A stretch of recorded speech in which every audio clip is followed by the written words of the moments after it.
ఏపీలో రుషికొండ ప్యాలెస్, ఢిల్లీలో శేష్ మహల్. ఇక్కడ మాజీ సీఎం జగన్, అక్కడ మాజీ ముఖ్యమంత్రి కేజ్రీవాల్ తాము అధికారంలో ఉండగా రాజభవనాలను తలపించేలా నిర్మాణాలు చేశారు. విశాఖలో దాదాపు 500 కోట్ల రూపాయలతో భారీ హంగులతో భవనాలతో పాటు ఉద్యానవనాలను తీర్చిదిద్దారు జగన్. వీటి నిర్వహణ, విద్యుత్ వినియోగం కోసం పెద్ద మొత్తంలో ఖర్చవుతోంది. దీంతో వాటి నిర్వహణ ఇప్పటి ప్రభుత్వానికి భారమవుతోందని, వాటిని ఎలా ఉపయోగించాలి అనే విషయాలపై అధికారులతోనూ చర్చించారు సీఎం చంద్రబాబు. వాళ్ళని అడిగి పూర్తి వివరాలను సేకరించారు. ఈ భవనాలను ఎలా ఉపయోగించాలనే అంశంపై ప్రజాభిప్రాయం తీసుకోవాలని కూడా అనుకున్నారు. మాజీ సీఎం జగన్ మళ్లీ తానే అధికారంలోకి వస్తాననే ధీమాతోనే ఈ రుషికొండ ప్యాలెస్ కట్టుకున్నారన్న విమర్శలు పెద్ద ఎత్తున వచ్చాయి. ఇక తాజాగా రుషికొండ ప్యాలెస్ కట్టిన కాంట్రాక్టర్కు బిల్లుల చెల్లింపుపై సీరియస్ అయ్యారు ఆర్థిక మంత్రి పయ్యావుల కేశవ్. ఆ కాంట్రాక్టర్కు చెల్లింపులు ఎందుకు చేశారో చెప్పాలంటూ ఆర్థిక శాఖ ఉన్నతాధికారులను వివరణ కోరారాయన. అయితే ఇక్కడ ట్విస్ట్ ఏంటంటే, రుషికొండ ప్యాలెస్ కట్టిన కాంట్రాక్టర్కు ఇతర బిల్లులు కొన్ని చెల్లించలేదట. అదే కాంట్రాక్టర్ చేసిన వేరే పనులకు పూర్తి బిల్లులు చెల్లించినట్టు అధికారులు చెప్పడంతో పయ్యావుల ఆశ్చర్యపోయారట. గతంలో ఓసారి చెప్పినప్పటికీ ఎలా బిల్లులు చెల్లిస్తారంటూ పయ్యావుల ఆగ్రహం వ్యక్తం చేశారు. అసలు ఆ కాంట్రాక్టర్కు జరిపిన చెల్లింపుల వివరాలు, ఏ పనులకు ఎంతెంత చెల్లించారో నివేదిక ఇవ్వాలని ఆదేశించారు.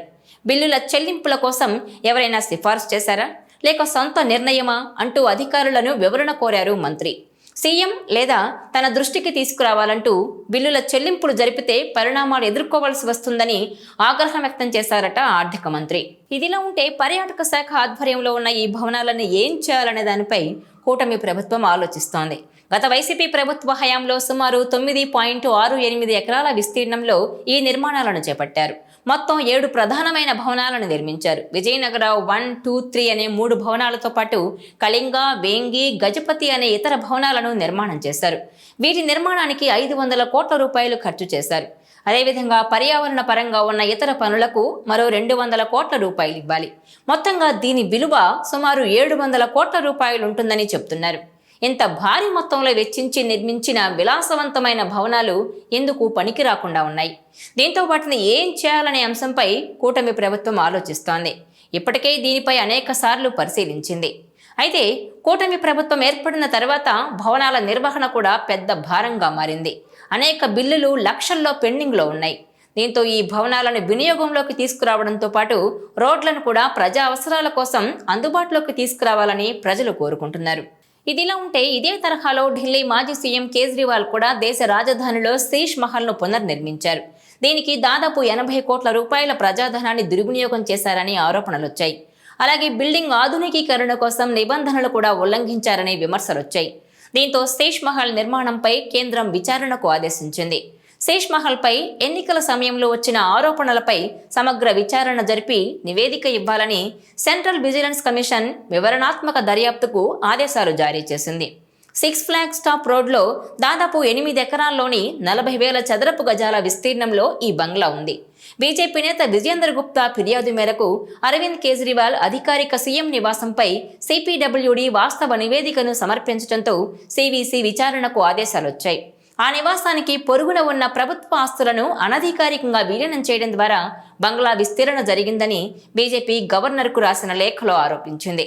ఢిల్లీలో బీజేపీ ప్రభుత్వాన్ని ఏర్పాటు చేసిన తర్వాత కొత్త ముఖ్యమంత్రి ఆ బంగ్లాలో ఉండరని కూడా ప్రకటించింది. ఇక ఈ బంగ్లాను అద్దాల మేడగా బీజేపీ అభివర్ణిస్తోంది. ప్రజాధనాన్ని దుర్వినియోగం చేసి కేజ్రీవాల్ 7 స్టార్ రిసార్టుగా మార్చుకున్నారని విమర్శించింది. ఇక ఢిల్లీ అసెంబ్లీ ఎన్నికల సమయంలోనూ ఆమ్ ఆద్మీ పార్టీ మోసాలకు ఆ మహల్ ఓ ఉదాహరణ అంటూ బీజేపీ ప్రజల్లోకి తీసుకెళ్లింది. ఆప్ ప్రభుత్వంపై వచ్చిన ఈ అవినీతి ఆరోపణలు అసెంబ్లీ ఎన్నికల్లో ఆ పార్టీని దెబ్బతీసి బీజేపీకి విజయాన్ని కట్టబెట్టాయి. 10 ఏళ్లు సీఎంగా ఉన్న కేజ్రీవాల్ మాజీ అయ్యారు.